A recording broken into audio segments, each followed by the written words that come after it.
Hi friends, সবাইকে অনেক অনেক অনেক ভালোবাসা নিয়ে আবার একটা নতুন ব্লগ শুরু করছি।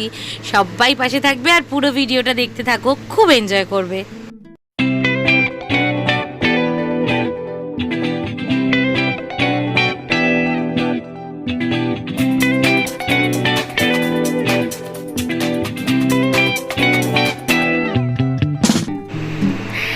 এই যে শালালার কাকুকে তোমরা দেখছো, এনাকে আমি একদম ছোট্ট থেকে চিনি।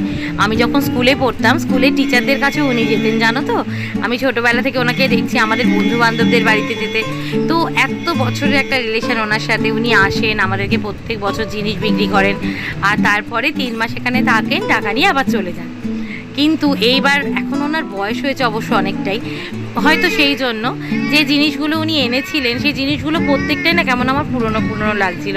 মানে একদম সেই মুড়ে গেলে যেরকম হয় কাপড়গুলো, ঠিক ওরকম হয়ে গেছিলো। জানি না কেন, কারণ উনি প্রত্যেকবার আমি প্রচুর জিনিস নিয়েছি ওনার থেকে। মা মানে সবসময় ওনার থেকে আমাকে শালের স্যুট অনেক কিছু কিনে দিতেন। কিন্তু তারপরেও না এবার জানি না কেন উনি এরম জামা কাপড়গুলো নিয়ে এসেছিলেন। তবুও একটু দেখছিলাম, যদি ভালো লাগে তাহলে অবশ্যই নিতাম। আমার বড় দেখছে, বলছে সামনে পুজো তো, যদি কোনো একটা ভালো লাগে তাহলে কিনে দিত। কিন্তু একটাও সেরকম না, খুব একটা ভালো লাগছিল না।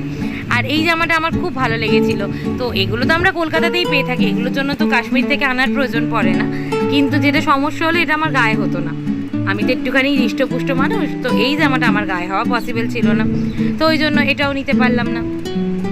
তো এখন আমার যেটা মনে হলো সেটা তোমাদের সাথে শেয়ার করছি। যেহেতু ওনার অনেকটা এজ হয়ে গেছে, আমার মনে হয় উনি এখন আর বাইরে থেকে সেইভাবে জিনিস আনতে পারেন না। হয়তো এখানকারই কিছু কিনে হয়তো বিক্রি করেন, জানি না, আমি ভুলও হতে পারি।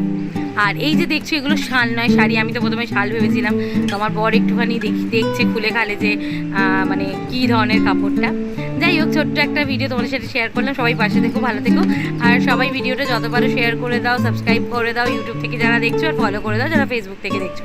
আর প্লিজ প্লিজ প্লিজ একটা লাইক কমেন্ট করে দাও। টাটা।